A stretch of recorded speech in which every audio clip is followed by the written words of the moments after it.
Alhamdulillah allazi anzala minas samaa'i ma'an fa akhraja bihi minas samarati rizqan. Wassalatu wassalamu ala sayyidina Muhammadin wa ala alihi wa sahbihi ya nabiyul ulumi wal hikam. Raditu billahi rabba wa bi islami dina wa bi Muhammadin nabiyya wa rasulah.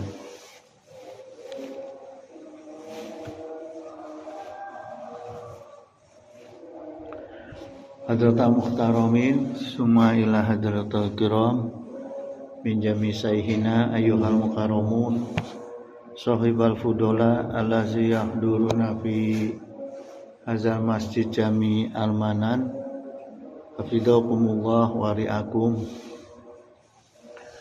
Ayyuhal ikhwan, kajian subuh sekarang temanya gini, cilakanya majelis dan dunia tanpa tazkiyatun nafas ya. Artinya tazkiyatun nafas itu proses pensucian jiwa ya, yang membersihkan kolbu gitu. Jadi kolbu itu supaya bersih dari sifat-sifat buruk dan menguatkan sifat-sifat terpuji ya. Jadi minggu lalu kita udah sampai pada telaahan qaidah majelis.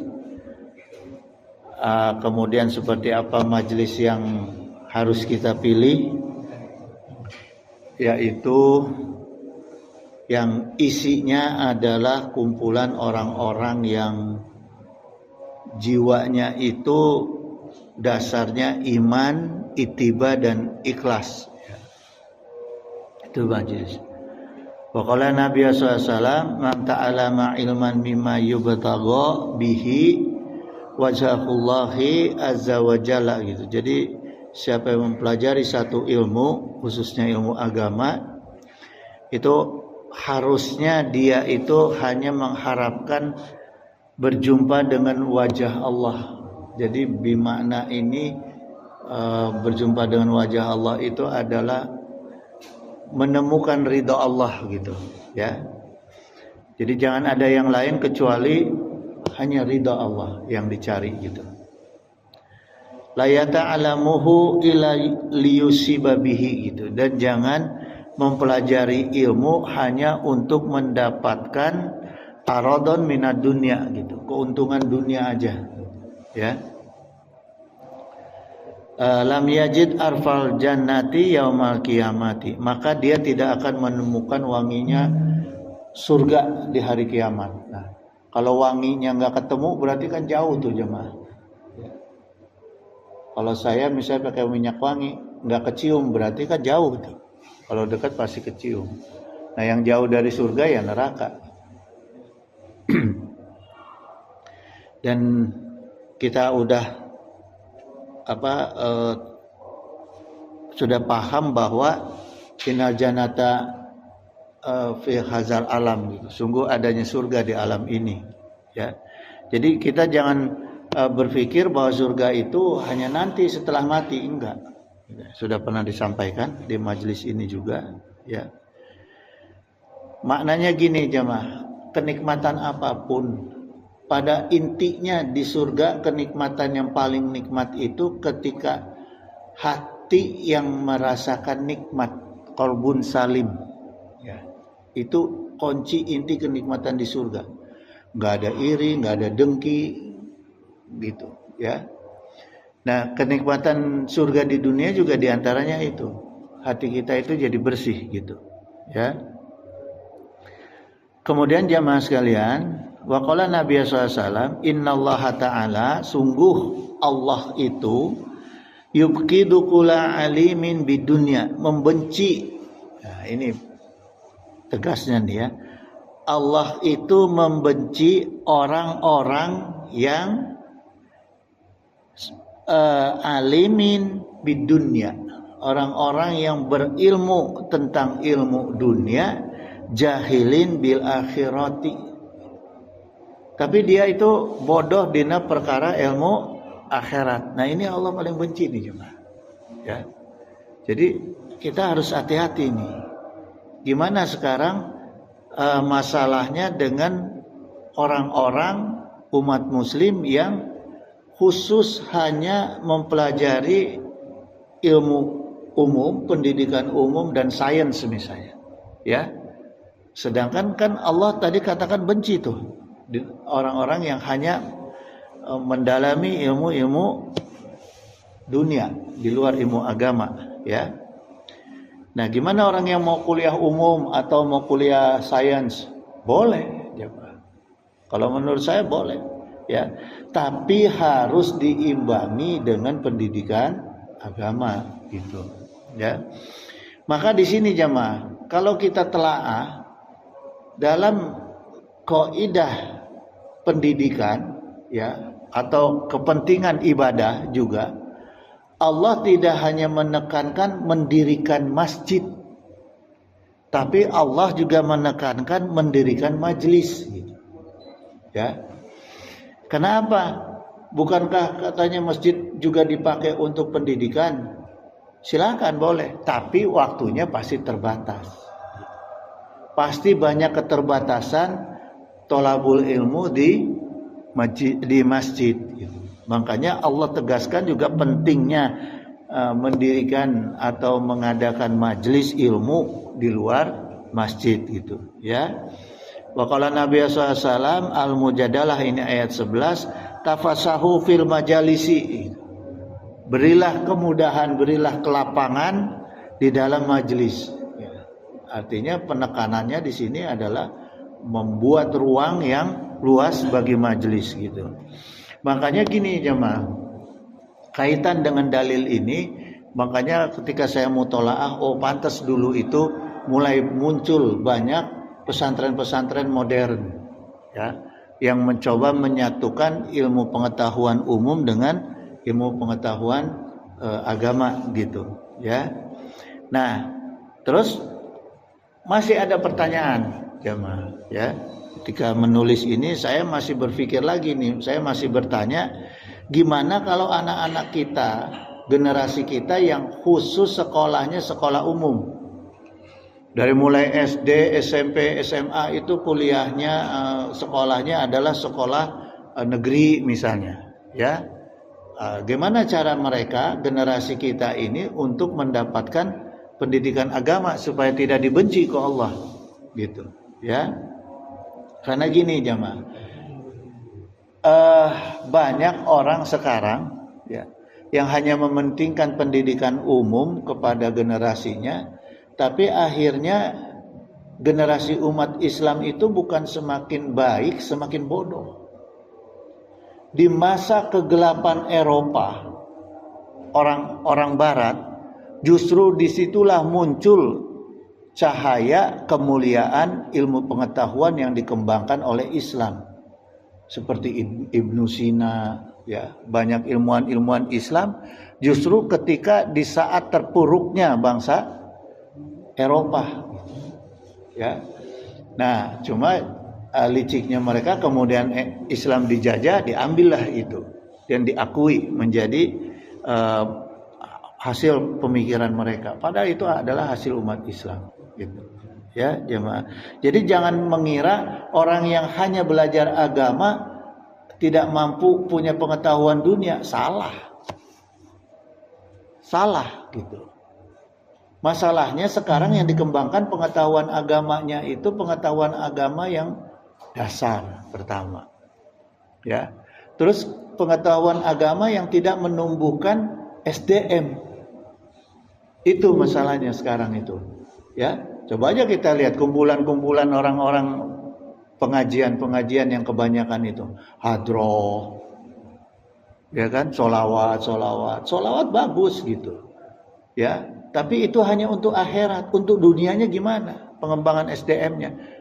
Gitu. Nggak bisa umat Islam ini hanya sekedar didinabobokan dengan solawat. Apalagi yang cuma kesenang solawatnya itu tidak nyampe jiwanya, ruhnya kepada Rasulullah, hanya sekedar goyang dengar musik, ya. Apa bedanya kalau gitu dengan Rolling Stone. Ya, gitu. Nah, itulah pelemahan umat Islam saat ini yang tidak disadari oleh umat Islam. Oleh siapa pelemahannya? Oleh orang Islam juga. Gitu jemaah, ya. Nah, maka saya berpikir begini, jemaah. Perlu dibuatkan majelis-majelis khusus untuk pelajar dan mahasiswa. Gitu, ya. Yang disesuaikan kajian tauhidnya, kajian fikihnya, kajian tasawufnya disesuaikan dengan kebutuhan para pelajar dan mahasiswa. Misalnya fikih dari mulai bab toharoh, itu kan dimulai fikih dari mulai bab toharoh, gitu. Bab sholat, ya, itu bab tasawufnya bagaimana, bab tauhidnya bagaimana, gitu. Sehingga apa? Sehingga memang mereka itu yang waktunya banyak di sekolah juga masih bisa memahami ilmu-ilmu agama, ya. Kemudian mereka tertarik dengan ilmu agama, mereka bisa mengimbangi nih. Bagaimana kuliah di kuliah umum, tapi juga mereka memanfaatkan waktu-waktu luang bukan untuk main, tapi untuk menggali ilmu agama. Itu yang penting jemaah, ya. Nah, kemudian kemerosotannya umat Islam ini, ya, yang paling signifikan itu, ya, yang paling bahaya itu kemerosotan adab, kemerosotan akhlak, yang itu kebanyakan tidak ada di majelis, gitu, ya. Coba aja kita lihat sekarang contoh adab yang ditampilkan oleh tokoh-tokoh, marah-marah, sengak-sengor, provokasi, ya. Mana tokoh seperti itu, gitu. Umat Islam diajak untuk berkelahi, itu kan nggak benar, gitu, ya. Bagaimana umat ini mau maju, gitu. Karena tidak sesuai dengan apa yang dicontohkan oleh Rasulullah SAW, ya. Wa qala Nabi SAW, inna min ahabikum, sungguh yang paling aku cintai, min ahabikum, di antara kalian, ya, sabda Rasul, wa aqrabikum mini majlisan yaumal kiamati, dan yang paling dekat tempat duduknya dengan aku di hari kiamat, ahasinakum akhlaqon. Nah, apa yang dijelaskan oleh Rasulullah? Mereka yang paling bagus akhlaknya di antara kalian. Itu, jemaah, ya. Jadi yang paling dekat nanti yang paling baik akhlaknya, gitu. Nah, ini justru yang harus ditanamkan di majelis-majelis ilmu. Nahnu ila qalilin minal adabi ahwaju, gitu, ya. Bahkan jemaah sekalian, Ibnu Al-Mubarak mengatakan kami lebih membutuhkan adab sekalipun sedikit, ya, mina ila kasirin mina ilmi, daripada kami diberi lebih banyak ilmu, ya. Jadi ilmu tidak menjamin, jemaah. Kenapa saya katakan tidak menjamin? Karena ilmu itu tanpa akhlak, ilmu tanpa adab itu sama dengan jasad tanpa ruh. Ilmunya tidak akan hidup, ilmunya akan mati. Nah, kalau ilmunya mati, dipakainya untuk apa? Ya, untuk orang mati. Nggak bisa menghidupkan orang yang mati menjadi hidup. Orang jiwanya yang mati jadi hidup, bagaimana caranya? Ilmu harus dibarengi dengan adab, dengan akhlak. Kalau tidak, ya orang yang punya ilmu jadi mati, ya. Buktinya sekarang jemaah, punten-punten nih, tuh yang di penjara, ya, banyak nggak orang yang ilmunya tinggi, yang S2, S3, S1, ya, sampai S goyobot di Cianjur aya S goyobot, teuing naon, ya, itu jemaah. Karena apa? Karena ilmunya tidak dibarengi dengan adab, gitu, jemaah, ya. Jadi jemaah sekalian, bagaimana kita melihat satu majlis, ya. Pertama, di dalam majlis itu kan isinya mu'alim dan muta'alim, ya, yang mengajar dan yang belajar. Maka yang harus diperhatikan pertama, ya, sebagai mu'alim nih, sebagai pengajar, pertama tidak berlebihan. Dari masalah pakaian, dari masalah bicara, ya, apa yang disampaikan tidak berlebihan. Itu yang pertama, ya. Karena gini jamaah, jangan sampai terlihat ada aura-aura kesombongan, ya, di dalam muta'alim itu. Abu Zakaria rahimahumullah qol ilmun bila adabin kanarin bila khatobin, ya.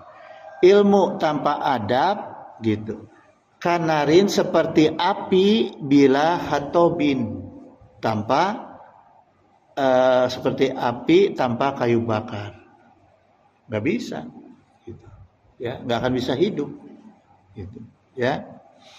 Kemudian wa adabun bila ilmin karuhin bila jasadin. Nah, ini yang saya sampaikan tadi, ya. Adab itu tanpa ilmu seperti jasad tanpa ruh, tidak akan hidup gitu, ya. Kemudian yang kedua, jemaah sekalian, dalam hal penyampaian dakwah, mu'alim ini jangan sampai ada ucapan-ucapan yang su'ul adab, yang sifatnya menghina, meledek, ya, mengecilkan atau sentak sengor gitu, ya. Karena orang yang bicaranya dengan marah-marah kuat itu hanya iblis. Malaikat tidak mencontohkan.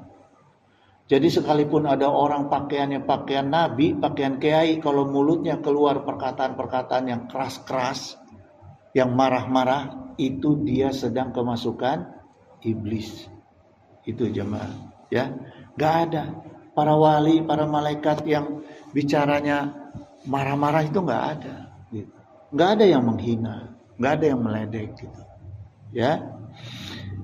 Waqala Nabi SAW, ini disampaikan oleh Abu Hurairah, man kana yu'minu billahi wa yaumil akhiri, siapa yang beriman kepada Allah dan hari akhir, falyaqul khairan aw liyasmut, ya.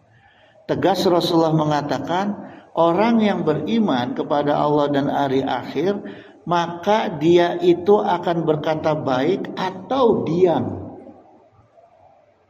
Daripada dia marah, ya, daripada dia menghina, diam. Itu lebih baik gitu, ya. Itu yang diakui Rasulullah sebagai umatnya Rasulullah. Maka kalau ada orang yang keluar dari mulutnya perkataan-perkataan nauzubillah summa nauzubillah, yang keluar dari aturan agama, dari contoh Rasulullah, ya, maka dia tidak beriman, jemaah gitu, ya. Jadi jangan lihat dari pakaiannya, lihat apa yang keluar dari mulutnya gitu, ya. Kemudian yang ketiga jamaah, mu'alim yang di majlis itu adalah mu'alim yang mengamalkan ilmunya, cuma malan bima alim tamukhlisan, secara ikhlas, ya, yang mengamalkan ilmunya apa yang telah dipelajarinya dengan ikhlas, ya, walau bi usrihi walakin ikhrison, meskipun hanya 1/10, ya. Meskipun orang ini hanya punya ilmunya hanya 1/10, tapi amalkanlah dengan ikhlas. Maknanya apa jemaah? Percuma orang punya ilmu, menghafal juta-juta kitab, tapi tidak ikhlas. Gak ada maknanya ilmu itu, ya. Fa'alimun bi ilmihi lam ya'mali azabahul illahu qabla jahili gitu. Maka apa jemaah? Orang-orang yang mengamalkan ilmunya tidak ikhlas, ya. menyampaikan ilmunya tidak ikhlas, maka Allah akan menyiksanya sebelum menyiksa orang-orang yang bodoh. Tuh, jemaah. Ya. Akan Allah siksa mereka yang berilmu, semakin tinggi ilmunya, ya, tapi mengamalkannya tidak ikhlas, akan Allah siksa lebih dulu dari orang-orang yang bodoh. Logikanya apa, jemaah? Mutolaahnya. Sekarang gini. Orang yang bodoh, kita tahu, dikenal orang ini bodoh, melakukan kesalahan, dimaklum enggak? Dimaklum, karena bodoh. Coba orang yang berilmu, dikenal orang berilmu, kesalahannya sedikit aja kesalahannya jadi omongan nasional itu. Ya, di belakang diomongin. Oh, itu cenah ulama, cenah kiai. Walaupun nggak berani di depannya, pasti diomongkan di depan, di belakang orang itu. Ya, itu. Dan hukumannya ke Allah pasti lebih berat, baik di dunia maupun di akhirat. Gitu juga. Maka orang yang berilmu ketika berbuat salah, malunya jauh lebih lebih luar biasa daripada orang yang bodoh berbuat salah. Gitu. Dan persoalannya sekarang ini kalau saya telaah, kalau saya perhatikan ya jemaah, bangsa kita kebanyakan maklum terhadap apa? Bangsa kita nih kebanyakan maklum terhadap kesalahan orang-orang yang tinggi, baik tinggi jabatannya maupun tinggi ilmunya. Nah, itu persoalan. Memang akhir zaman begitu jemaah. Ada maklum cenah. Nah, itu yang jadi masalah. Ya.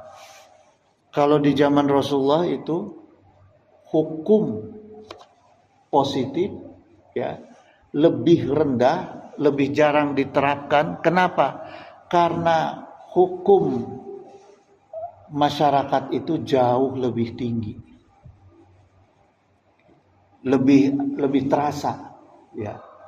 Ada orang berbuat salah, digunjing oleh masyarakat, dihinakan oleh masyarakat, ya, apa namanya istilahnya, ya kan? Kalau sekarang dihukum aja masih bisa senyum-senyum, ya, itu masalahnya, jemaah, ya. Dan memang itulah perkara-perkara di akhir zaman. Ya. Kemudian jamaah sekalian, waqala Nabi SAW, sa'adatu daraini fit taqwa al-ilahi gitu. Kebahagiaan di kedua dunia itu terletak pada ketakwaan kepada Allah. Ya. Dua dunia ini maksudnya dunia kita dan dunia akhirat nanti, ya. Itu kata kuncinya adalah takwa.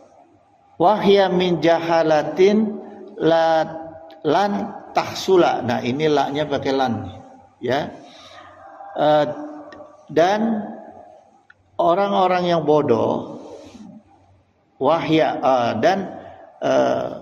hidup dari kebodohan itu tidak akan pernah mendapatkan kebahagiaan. Ya. Jadi artinya kita bodoh, khususnya bodoh dalam perkara ilmu agama, jangan berharap mendapat kebahagiaan, ya. Gitu jemaah. Jadi dari Mu'az bin Jabal radhiyallahu anhu qala i'lamu ma syi'tum an ta'lamu. Ketahuilah ilmu apa saja yang kamu ketahui, falan maka tidak akan pernah ya'jurukumullahu bi'ilmi. Tidak akan pernah Allah memberi kamu pahala dengan ilmu itu, ya, itu. Jadi ilmu apa aja yang kita ketahui, Allah tidak akan pernah memberi pahala dari ilmu itu, hatta ta'malu, kecuali kita mengamalkannya dengan ikhlas. Ya. Nah, itu keikhlasan di dalam majelis ilmu. khususnya untuk mu'alimnya. Gimana kalau muta'alim awalnya nggak ikhlas, nggak apa-apa. Kita ngajak anak-anak kecil datang ke majelis misalnya, ya, ayo nanti yang datang ke majelis dikasih permen, nggak masalah, ya, nggak masalah gitu. Yang penting mu'alimnya yang ikhlas, gitu, ya. Nah kemudian sebaiknya jamaah sekalian di dalam majelis itu, ya, mu'alim itu posisi duduknya sejajar dengan muta'alim. Usahakan pengajar itu jangan di atas meja, kemudian para muta'alimnya, jamaahnya duduk di bawah di karpet. Apalagi mejanya tinggi, mewah ya. Itu jangan seperti itu jamaah. Ya. Karena Allah saja berfirman kepada Rasulullah SAW, wahfid janahaka limanit taba'aka, ya, dan rendahkan dirimu kepada orang-orang yang mengikuti kamu. Gitu. Jadi Rasulullah aja diperintahkan ke Allah supaya untuk tidak agul gitu, ya, tidak tinggi gitu, ya. Minal mu'minina, yaitu orang-orang yang beriman. Jadi Rasulullah aja disuruh merendahkan diri kepada orang-orang yang beriman. Masa baru pangkat ustaz, mes hayang ngajago, asal lebih tinggi di jamaah. Gitu. Jamaah, ya. Ini Al-Qur'an loh yang bicara. Asy-Syura ayat 215. Nah, sekarang adab murid kepada guru. Waqala Nabi SAW, ya, an Ubaidah ini, ya, dari Ubadah bin Samit, waqala Nabi SAW, laisa min ummati man lam yujila kabirona. Tidak termasuk umatku, sabda Rasul, yang tidak hormat kepada orang tua, kepada yang lebih tua, wa yarham sogirona, dan tidak mengasihi, tidak mengasihi, ya, kepada orang yang lebih muda, wa arifi alimina haqqahu, ya, dan tidak tahu kepada hak-haknya orang alim, kepada hak-haknya orang yang guru, gitu. Nah ini termasuk kata Rasulullah, termasuk yang umatnya Rasulullah. Jadi tidak diakui sebagai umat Rasulullah orang-orang yang tidak menghormati orang tua, yang tidak menyayangi anak-anak, ya, yang lebih muda, dan tidak tahu kepada hak-haknya orang alim. Itu jemaah, ya, orang guru lah ibaratnya. Kemudian jemaah sekalian, Imam Malik ini, cerita Imam Malik, ya. Imam Malik itu dulu ku ibunya nih, oleh ibunya, ya, disuruh duduk di majelisnya Rabi'ah ibnu Abi Abdirrahman, gurunya Imam Malik, ya. Jadi pesan ibunya ini Rabi'ah ibnu Abi Abdirrahman ini orang yang ulama besar ketika itu sebelum Imam Malik, ya, di Madinah. Kemudian apa yang dipesan oleh ibunya ketika menitipkan Imam Malik di situ, ya, di majelis itu? Ta'lam min adabihi qabla ilmihi. Jadi ibunya pesan kepada Imam Malik, pelajarilah adabnya darinya dulu. Jadi pelajari adab gurunya dulu, baru ilmunya. Nah itu, jemaah, ya, itu pesannya ibunya Imam Malik ke Imam Malik. Jadi enggak datang ke pesantren gali ilmunya seluas-luasnya. Adabnya dulu pelajari. Kalau adabnya nggak bisa dipelajari, jangan pesantrenin di situ. Jangan ngaji di majelis itu. Kalau kiainya aja, adab muta'alim, adab mu'alimnya tidak bisa menjadi contoh. Gitu. Ya. Jadi salafus soleh dulu itu, salafus soleh, orang-orang soleh zaman dulu itu tidak akan ngambil guru jamaah ke orang-orang yang adabnya kurang baik, apalagi yang su'ul adab. Ya, gitu jamaah. Yang paling mudah kelihatan dari mana? Adab, dari mulutnya. Yang paling mudah. Ya. Kemudian jemaah sekalian, Yusuf bin Al-Husain qol bil adabi tafaham al-ilma, mempelajari adab maka akan memudahkan memahami ilmu. Ya. Orang yang memahami ilmu, mempelajari ilmu, susah untuk berbuat adab yang baik. Karena apa? Maaf jemaah ya. Pentingnya dasar adab. Ilmu mendorong orang untuk merasa tinggi. Itu ilmu, jemaah. Semakin dia merasa ilmunya tinggi, akan mendorong dia merasa dia itu kedudukannya tinggi. Tapi adab sebaliknya. Semakin dalam dia mengamalkan adab, mempelajari adab, maka dia akan merasa dirinya semakin rendah. Itu pentingnya adab, jemaah. Ya. Jadi bagaimana supaya kita bisa tidak dicelakakan oleh ilmu? Adab dulu kuatkan. Minimal imbangi antara ilmu dengan adab. Gitu jemaah. Ya. Kadang-kadang jemaah, orang yang punya ilmunya tinggi berani ngelawan sama bapaknya. Seorang anak nih, punya ilmunya tinggi tanpa adab, berani nggak nyalahin bapaknya? Berani. Ada bapak mantu pesantren nyaho-naon sih? Tah, anak yang ilmunya tinggi tanpa adab, mau kita anak disalahin sama anak kita? Gitu, jemaah. Hati-hati, ya. Nah, itulah jemaah sekalian, dalil-dalil ya pentingnya ilmu, pentingnya tazkiyatun nafas dalam majelis ilmu supaya bisa ngimbangin adab dengan ilmu. Kalau orang adab ini kaitannya dengan kesucian jiwa. Kalau orang yang jiwanya itu keras, jiwanya itu jiwa ahli nar, ya tidak akan bisa menerima adab. Tapi orang yang jiwanya keras bisa nggak menerima ilmu? Bisa jemaah.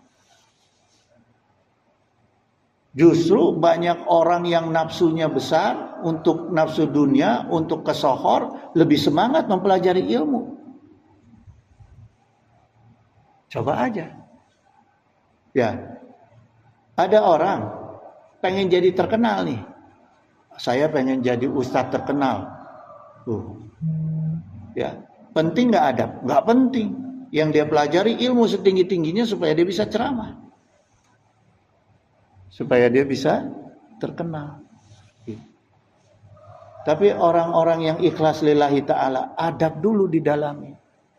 Dia ngaji semua lillahi ta'ala, hatinya enak, nyaman. Ya.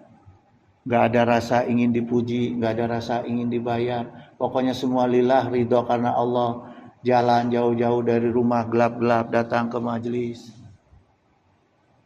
Itu karena apa? Lillahi ta'ala jamaah. Karena ada adab ilmu. Coba kalau tidak ada adab ilmu, nunggu matahari terang datang ke majelis. Bari kudu aya fulus deh. Ya, gitu jamaah.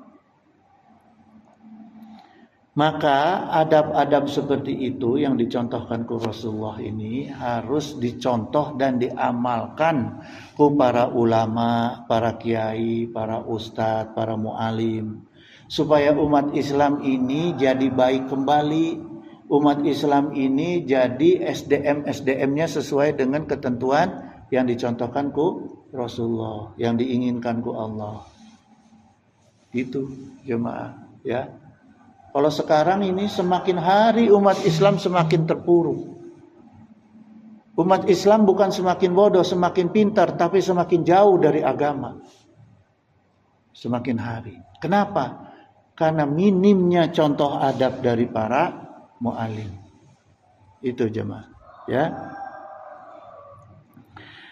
Kemudian jemaah sekalian, contoh adab. Ya, salah satu contoh adab. Untuk bagaimana kita menghormati guru.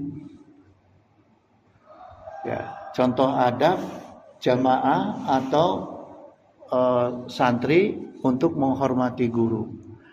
Yang paling penting hanya 2 hal aja jemaah.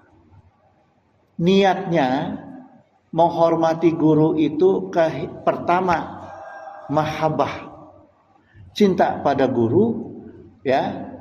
Yang kedua ngalap barokah. Udah, itu aja 2. Nggak usah lebih dari itu.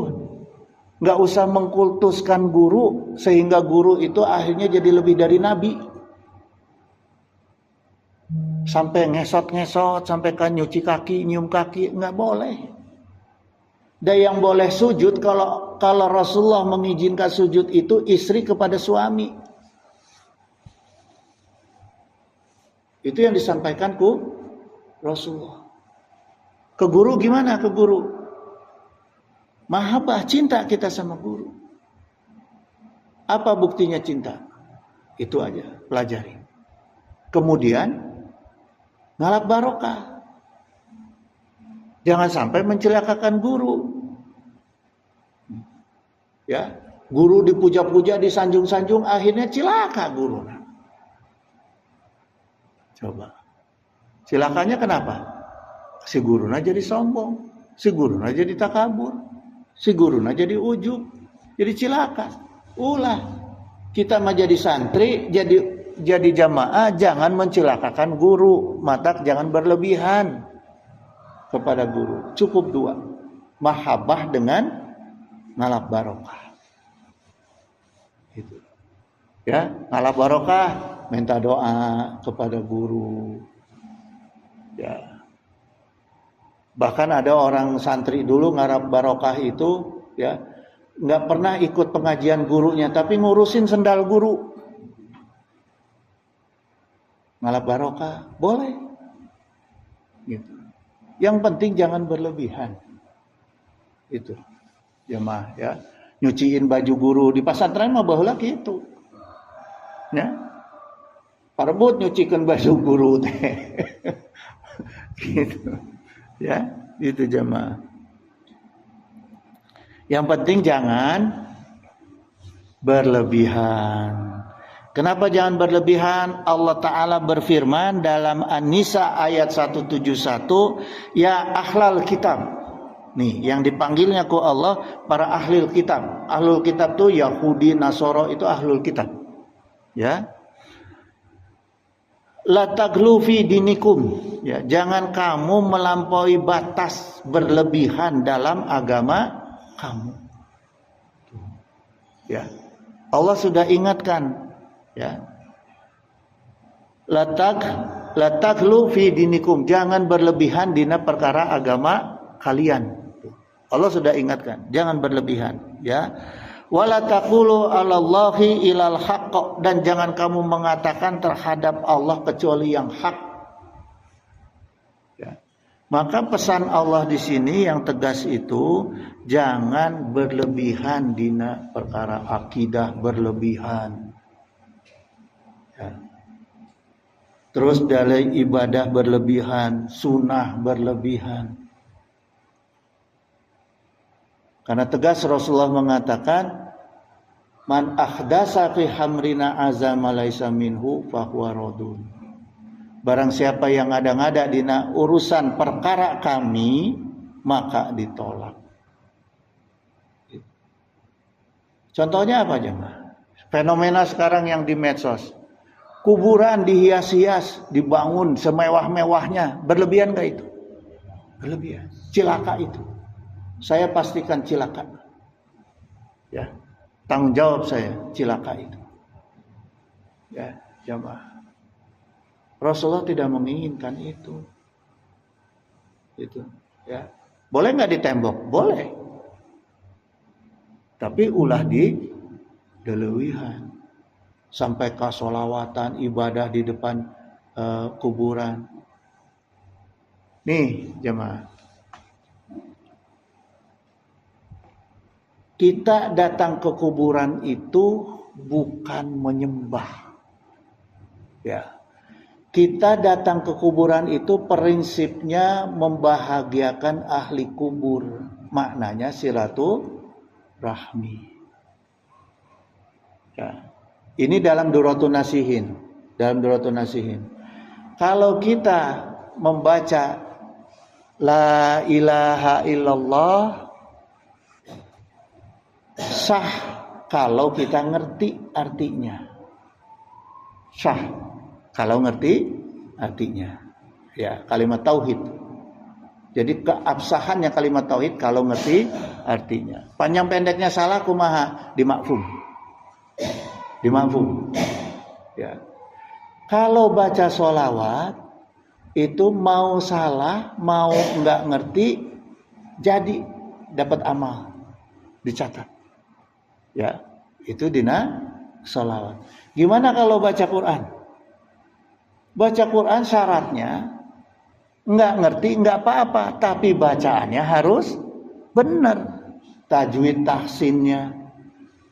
Jadi jamaah, kalau kita datang ke kuburan, ya silaturahmi dengan ahli kubur, sampai nggak? Sampai.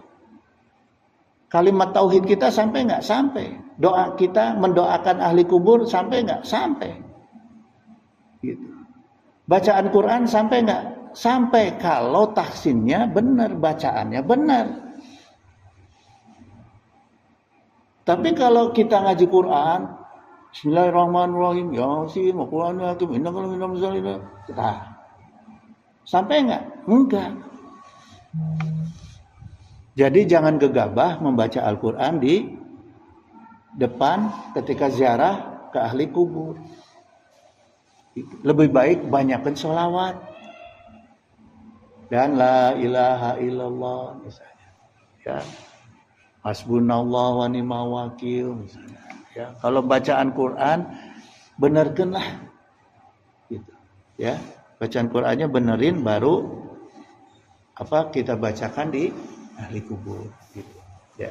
Jadi prinsipnya ziarah itu adalah membungahkan ahli kubur, menggembirakan ahli kubur dengan kita bersiraturahmi kepada ahli kubur. Setelah itu kita berdoa untuk kepentingan kita sendiri, nggak apa-apa. Maka di dalam sunnahnya ziarah ke ahli kubur ada setelah ila hadrati ada kita doa Allahumma gfir lahum warhamhum wa'afihim wa'fu anhum, itu doa untuk ahli kubur. Setelah kita mendoakan ahli kubur, kita berdoa untuk diri kita sendiri, itu nggak masalah, ya, hak kita itu. Jangan diharamkan juga gitu. Ada kelompok yang mengharamkan, nggak boleh juga. Gitu. Karena ini sesuai dengan aturan agama. Jangan dibid'ahkan juga. Gitu. Ya, tapi jangan berlebihan juga. Ya, gitu jemaah. Ya. Misalnya gini jemaah. Ya, nah ini. Ibadah-ibadah yang berlebihan itu ibadah-ibadah yang yang akhirnya dia itu lebih ke apa ya, lebih ke musiknya misalnya. Ya, kan sekarang banyak niatnya ibadah tapi pakai musik, diiringin musik gitu. Nah itu berlebihan, nggak boleh itu jemaah. Ya, baru itu yang disebut bid'ah itu. Gitu. Nah terus kalau hadroh sholawat di masjid boleh nggak? Nah sekarang nih ya, banyak kan hadroh di masjid sholawatan bari hadroh katanya boleh nggak? Nah ya. Gini jemaah, ini hadis Tirmizi nomor 1089 ya. Wa qala Nabi sallallahu alaihi wasallam, Rasulullah bersabda, a'linu hazan nikaha, umumkanlah pernikahan, ya, waj'aluhu fil masajidi gitu, dan lakukanlah di masjid, ya. Pernikahan itu kayak kita ijab kabul, jadi sunnahnya Rasul itu diumumkan dan dilakukan di masjid, ya. Kemudian apa? Nah, ini kalimat terakhirnya nih jemaah. Wadribu alaihi biduf. Ya, duf itu artinya apa? Tambur. Duf itu artinya tambur, ya, alat pukul. Alat musik pukul itu, ya. Jadi apa kata Rasulullah? Waj'aluhu wadribu alaihi bidufi gitu. Nah, dan kata Rasulullah, ya, idrib, pukullah alaihi bidufi. Jadi Rasulullah membolehkan ketika acara pernikahan memukul alat pukul hadroh di dalam masjid. Jadi boleh, jemaah. Kalau pernikahan aja boleh, kalau sholawatan boleh nggak? Boleh. Ya, itu. Karena ada orang yang mengharamkan nih. Ada yang bid'ah, dolalah, nggak boleh. Enggak. Dalilnya ada, jelas. Ya, itu jemaah. Jadi boleh kita melakukan hadroh. Yang penting jangan berlebihan, itu aja. Kemudian adab kepada mu'alim, ya, oleh seorang muta'alim dalam kitab Ta'lim Muta'alim, ini pasalnya menggunakan ilmu, ya, mengagungkan ilmu dan ahlinya, pasalnya ini, ya. Inna talibal ilmi yunalu wala yuntafa'u bihi gitu, dan sungguh seorang pelajar itu tidak akan mendapatkan, ya, suksesnya ilmu dan manfaat ilmu, ya, wala yuntafa'u, dan tidak akan mendapatkan manfaat ilmu, ya, ila bita'zimil, kalau dia tidak mengagungkan ilmu, ila bita'zimil ilmu wa ahlihi, ya, dan ahli ilmu gitu, dan wa ta'zimil ustazi wa tauqirihi, dan dia juga harus menghormati gurunya, ya. Jadi keseimbangannya di sini jemaah. Jadi mu'alim itu juga harus mengagungkan ilmu, terutama ilmu agama, kemudian juga ahli ilmu yaitu para ulama, ya, dan harus mau menghormati gurunya, ya.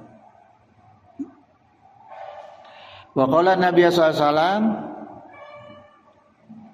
ta'allamu al-ilma wa ta'allamu lil ilmi as-sakinati wal qari gitu, ya. Belajarlah kalian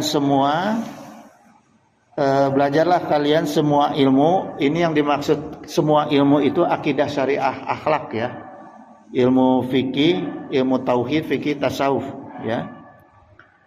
Kemudian wa tawadhu liman talamuna minhu gitu, dan hikmat. Jadi dalam mencari ilmu itu kita harus hikmat, dalam keadaan hikmat, ulah ngobrol, ya. Jadi di majelis ilmu itu jangan ngobrol, karena kita kan nggak nulis gitu, ya. Harus benar-benar hikmat. Kemudian cara hikmatnya itu gimana? Diniatkan, karena kita nggak nulis. Mengikat ilmu kan dengan menulis jemaah, tapi karena kita di majelis nggak menulis, maka niatkan ketika duduk di majelis itu untuk mengalap ilmu, barokah ilmu untuk kita amalkan, gitu, ya, supaya nyangkut ilmunya di kepala kita itu dan di jiwa kita, ya. Kemudian apa? Tawadhu liman talamuna minhu gitu. Jadi rendahkan diri, maknanya di sini hormati, ya, dengan orang-orang yang mengajari kamu gitu, ya. Artinya tawaddoa, ya, tawaddu itu artinya apa? Sikap sederhana. Merendahkan diri itu bukan berarti harus ngesot-ngesot, bukan, jemaah, ya. Ya tawadhu itu maknanya adalah bersikap sederhana. Ya. Gitu aja. Enggak usah harus sampai apa teh? Ngesot-ngesot lah gitu. Ya. Gitu. Ya. Gitu. Apalagi dorong-dorong supaya kita melebihi kemuliaan guru kita itu melebihi orang tua, jangan juga. Gitu. Melebihi ibu, jangan juga jemaah. Apalagi melebihi Rasul, ya. Itu sekarang banyak tuh kondisi-kondisi yang kayak gitu. Hati-hati, tinggalin aja. Gitu jemaah sekalian, ya. Karena kalau yang gitu-gitu itu jemaah itu masuknya kepada apa masuknya? Kepada para mu'alim yang fasadun niyah. Fasadun niyah itu rusak niatnya, gitu. Ya. Rusak niatnya itu seperti misalnya hubut tasodur, orang-orang yang rusak niat. Tasomu majalis, yang ujung-ujungnya adalah hubus sahwat. Hubut tasodur itu apa? Hubut tasodur. Pengen dikenal. Hayang kasohor. Nah, itu disebutnya hubut tasodur. Kalau ada guru ya mu'alim yang seperti itu tinggalin. Ya, punten-punten jemaah. Saya mengupload pengajian-pengajian kita di YouTube itu bukan pengen terkenal tujuannya, tapi dakwah. Di satu sisi dibagikan kepada jemaah sebagai bahan supaya bisa dipelajari di rumah. Karena apa? Kalau selain YouTube nggak ada yang bisa nampung pengajian lama. Ya, itu aja. Niatnya cuma nauzubillah tidak ada niat untuk hubut tasodur. Ya, niatnya memang benar-benar untuk dakwah dan kemudahan. Itu pertama. Yang kedua, tasawmu majalis. Tasawmu majalis itu apa jemaah? Ciri fasadunia tasawmu majalis. Ingin menguasai semua majelis. Di mana majelis tidak mau jadi pendengar, maunya jadi pembicara. Tak itu disebut tasawmu majalis. Hayang jadi guru di mana-mana. Tak, kalau udah ada ketemu mu'alim yang kayak gitu tinggalin karena pasti ilmunya dangkal, nggak pernah belajar. Ya, punten-punten saya tiap hari masih belajar jemaah. Masih belajar saya tiap hari. Cuma kadang-kadang jarak jauh pakai WA dengan guru saya, memanfaatkan teknologi. Ya. Yang ketiga adalah hubus syahwat. Hubus syahwat itu yang menginikan syahwatnya, mengedepankan syahwatnya. Nah, itu jemaah ya. Kalau ketemu mu'alim yang kena penyakit tiga perkara tadi ya, fasaduniyah yang tiga perkara tadi tinggalkan. Gitu jemaah sekalian ya. Saya tutup dulu pengajian ini. Udah 1 jam. Sampai jam 5:30 ya namanya kan. Karena mulainya maju. Gitu ya. Mudah-mudahan nggak ada yang nanya, bukan melarang yang nanya. Kalau nggak ada yang bertanya, saya tutup. Innahu sami'un qaribun mujibud da'wat wa yaqdi hajat. Subhanaka Allahumma wa bihamdika asyhadu alla ilaha illa anta astaghfiruka wa atubu ilaik. Wallahul muwaffiq ila aqwamit thoriq. Wassalamualaikum warahmatullahi wabarakatuh. Allahumma sholli wa sallim wa barik ala sayyidina wa syafi'ina wa habibina maulana Muhammad wa sallim wa radhiyallahu ta'ala an sadatina ashabi sayyidina Rasulillahi ajma'in. Amin ya Allah ya mujibu da'wati sa'ilin. Alhamdulillahi rabbil alamin hamdan syakirin hamdan na'imin hamdan yu'afi ni'amahu wa yukafi mazidah. Allahumma anta rabbi la ilaha illa anta khalaqtani wa ana abduka wa ana ala ahdika wa adika mastata'tu a'udzu bika min syarri ma sana'tu wa bu'ulaka bi ni'matika alayya wa bu bi zanbi faghfirli fa innahu la yaghfiru dzunuba illa anta. Allahumma a'izzal islamana wal muslimin Allahumma ansur ikhwanana muslimin, Allahumma ansur mujahidina fi Palestin, Allahumma ansur mustad'afina fi Palestin wa fi baladi Sami wa fi kulli makanin wa waqtin. Allahumma ahlikil kafaratal musyrikin, Allahumma damiril yahuda wa syatit samlahum wa farik jam'ahum. Allahumma salimna wa walidina wa auladana wa ikhwanana wa akhbabana wa zaujatina min jami'i makhawfi fid dunya wa akhirah wa ahwalihima istajib ya Allah ya mujibu dawati sa'ilin. Allahumma ij'al auladana imanan bika wa tasdiqan bi kitabika wa wafa'an bi ahdika wa tiba'an li sunnati nabika Muhammadin sallallahu alaihi wasallam. Allahumma ij'alhum salihina abidina ta'ina qa'imina bi ta'atika hafidina li amrika mustanibina linahika waj'alhum aminina salimina min afatid dunya wa azabi akhirah wa min fitnatihima wa fadihatihima innaka ala kulli syai'in qadir wa bi ijabati jadir. Allahumma la syahla ila ma ja'altahu syahlan. Allahumma tuffi fi tasyiri kulli asir fa innaka tasyiru kulli asirin alaika yasir was'aluka yusra wal mu'afata fid dunya wa akhirah. Allahumma alhimna rusdi wa izna min sari nafsi. Allahumma aghnina bi ilmi wa zaina bi hilmi wa akrimna bi taqwa wa jamilna bil afiyah. Allahumma anfa'na bima 'allamtana wa 'allimna ma yanfa'una wa zidna ilman walhamdulillahi ala kulli halin wa na'udzubika min syarri ahlina bi rahmatika ya arhamar rahimin. Allahumma inna nas'aluka rizqan thayyiban kasyiran wasi'an bi ghairi hisab. Allahumma la taslub minni ni'matan an tu'ta alayya. Allahumma inna nas'aluka salamatan fid din wa afiatan fil jasad wa ziyadatan fil ilmi wa barakatan fil rizqi wa taubatan qabla maut wa rahmatan 'indal maut wa maghfiratan ba'dal maut. Allahumma hawin 'alaina fi syakaratil maut wa najatan minan nar wa inda hisab. Subhana rabbika rabbil izzati amma yasifun wa salamun alal mursalin walhamdulillahi rabbil alamin.